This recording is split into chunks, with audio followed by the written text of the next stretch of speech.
शराबबंदी पर नई रिसर्च, बिहार में फिर गरमाई बहस, खत्म होगी शराबबंदी। नमस्कार, आप देख रहे हैं सिटी पोस्ट लाइव। मैं हूं सृष्टि राज। NCAER के साथ शोध पत्र ने बिहार में शराबबंदी को लेकर एक पुराने सवाल को फिर से चर्चा के केंद्र में ला दिया है। एक तरफ नीति के सामाजिक उद्देश्यों को लेकर तर्क है, तो दूसरी तरफ राजस्व और अवैध कारोबार से जुड़े सवाल हैं। शोध पत्र ने शराबबंदी समाप्त करने के आर्थिक लाभ की संभावना जताई है, वहीं इससे सामाजिक लक्ष्यों की उपलब्धि पर भी सवाल उठाए गए हैं। अब क्या बिहार में शराबबंदी खत्म होने जा रही है? आइए जानते हैं विस्तार से चीफ एडिटर श्रीकांत प्रत्युषर से। सर, क्या सच में शराबबंदी खत्म हो रही है? देखिए, बहुत दिनों से सवाल तो उठाए जा रहे हैं शराबबंदी को लेकर, और चर्चा भी चल रही है कि भाई शराबबंदी अब खत्म होगी, तब खत्म होगी। लेकिन सरकार ने इस तरह का कोई संकेत तो अभी तक दिया नहीं है। लेकिन इस बीच national council of applied economic research के बिहार से संबंधित एक शोध पत्र में शराबबंदी की मौजूदा नीति पर सवाल उठाए गए हैं, और इस शोध में दावा किया गया है कि यह अपने घोषित लक्ष्यों को हासिल नहीं कर पाई है। बिहार में शराबबंदी को लेकर बहस एक बार फिर से तेज हो सकती है, क्योंकि शोध पत्र में दावा किया गया है कि शराबबंदी अपने घोषित लक्ष्यों को पूरी तरह हासिल नहीं कर पाई है। इसमें आर्थिक और सामाजिक स्तर पर इसके असर का भी विश्लेषण किया गया है। शोध पत्र में शराबबंदी समाप्त करने के पक्ष में आर्थिक तर्क भी दिए गए हैं।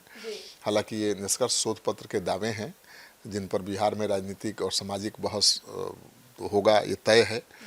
और पहले भी तो शराबबंदी को लेकर सवाल उठते ही रहे हैं कि पूर्ण शराबबंदी के बावजूद बिहार में अवैध शराब के तस्करों के खिलाफ जो कार्रवाई की जा रही है, तो बहुत बड़ा अवैध शराब के कारोबार का चेहरा नजर आ रहा है, सामने आ रहा है।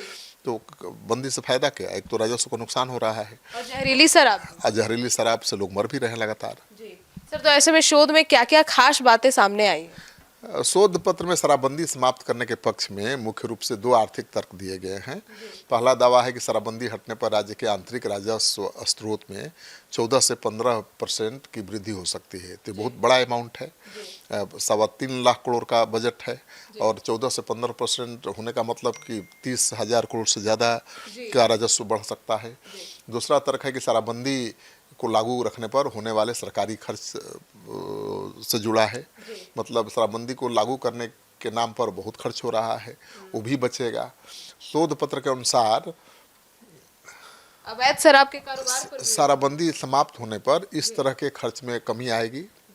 इसी आधार पर अध्ययन में इसे राज्य के आर्थिक हित से जोड़कर देखा जा रहा है। अब सरकार क्या करेगी ये कहना बड़ा मुश्किल है, लेकिन ज़्यादा दिनों तक शराबबंदी लागू रहेगी मुझे नहीं लगता। सर, तो ऐसे में महिलाओं के खिलाफ जो हिंसा हो रही है, उस पर भी इसमें सवाल उठाए गए? बिल्कुल, शराबबंदी लागू करने के पीछे घरेलू हिंसा में कमी लाने का तर्क भी प्रमुख रहा था। नीतीश कुमार ने महिलाओं की मांग पर ही इसे लागू किया था, और शोध पत्र में भी इसी दावे की पड़ताल करते हुए दिखाया गया है कि महिलाओं के खिलाफ हिंसा में कमी का कोई स्पष्ट प्रमाण नहीं है, शोध कह रहा है। अध्ययन के मुताबिक शराबबंदी लागू करते समय उम्मीद की गई थी कि इससे घरेलू हिंसा में कमी आएगी, साथ ही शराब पर खर्च होने वाला पैसा परिवार की दूसरी जरूरतों पर खर्च होगा। लेकिन ऐसा हुआ नहीं है। महिलाओं के बीच भी शराबबंदी की मांग को लेकर समर्थन मिला था, तभी तो नीतीश ने लागू किया था। लेकिन जिस मकसद से किया था वो प्राप्त नहीं हुआ। शोध पत्र के निष्कर्ष से अपेक्षित सामाजिक असर पर सवाल तो खड़े करते ही हैं, और मुझे लगता है कि अब इस शराबबंदी को ख़त्म करने की मांग जोर भी पकड़ सकती है, क्योंकि शराबबंदी को ख़त्म करने की मांग तो सत्ताधारी दल से जुड़े नेता भी करते रहे हैं, चाहे वो जीतन राम मांझी हों, JDU के नेता हों, BJP के नेता हों, करते ही रहे हैं। लेकिन अब फैसला तो सरकार को लेना है। सर, तो ऐसे में शोध पत्र में अवैध शराब के कारोबार को लेकर भी चिंता जताई गई। देखिए, मुझे लगता है कि अवैध शराब का कारोबार बहुत बढ़ गया है। जैसे जैसे शराबबंदी के दौरान कार्रवाई हो रही है, वैसे वैसे उतना ही बड़ा चेहरा अवैध शराब के कारोबार का सामने आ रहा है। शोध पत्र में दावा किया गया है कि शराबबंदी के बाद अवैध शराब का कारोबार बढ़ा है। इसके साथ ही अध्ययन में शराब पीने वालों की संख्या बढ़ने का भी दावा किया गया है। शराब के विकल्प के तौर पर दूसरे नशीले पदार्थों के इस्तेमाल की बात भी शोध में कही गई है। मतलब सूखा नशा की चपेट में युवा पीढ़ी आ रही है। हाँ, अवैध शराबबंदी के बाद पैदा हुए अवैध बाजार और उसके सामाजिक प्रभाव पर भी सवाल उठते हैं। शोध पत्र में अवैध गतिविधियों को अपराध और भ्रष्टाचार में बढ़ोतरी का सबसे बड़ा कारण बताया गया है। हालांकि इन निष्कर्षों को समझने के लिए अध्ययन की पद्धति और आंकड़ों को देखना भी महत्वपूर्ण होगा। तो बहस तो होगी और उसके बाद सरकार क्या फैसला लेगी कहना मुश्किल है। तो इस शोध पत्र को इंडिया पॉलिसी फोरम में रखा गया है। बिल्कुल, बिहार में शराबबंदी से जुड़े इस अध्ययन को रत्ना सहाय की ओर से तैयार किया गया है। शोध पत्र में इंडिया पॉलिसी फोरम में प्रस्तुत किया गया है। इसमें शराबबंदी के आर्थिक और सामाजिक प्रभावों का आकलन करने की कोशिश की गई है। अध्ययन ने नीति के घोषित उद्देश्यों और उसके कथित वास्तविक परिणामों के बीच अंतर की तरफ ध्यान खींचा है। खासतौर पर राजस्व, अवैध कारोबार और महिलाओं के खिलाफ हिंसा जैसे मुद्दों को इसमें प्रमुखता दी गई है। अब इस शोध के निष्कर्ष बिहार की शराबबंदी नीति पर आगे होने वाली बहस में अहम संदर्भ बनकर उभर सकता है, क्योंकि अब इस शोध का हवाला देंगे जो चाहते हैं लोग कि शराबबंदी खत्म हो, तो चर्चा आगे बढ़ेगी। अब मतलब अब सवाल यही है कि मतलब शोध पत्र का आधार बनाकर शराबबंदी खत्म करने की मांग उठ सकती है। बिल्कुल, मांग तो पहले से भी उठ रही है, लेकिन अब शोध पत्र सामने आने के बाद बिहार में शराबबंदी को लेकर एक पुराने सवाल को फिर से चर्चा के केंद्र में तो ला ही दिया है ना। और एक तरफ नीति के सामाजिक उद्देश्यों को लेकर तर्क हैं, तो दूसरी तरफ राजस्व और अवैध कारोबार से जुड़े सवाल भी उठाए गए हैं।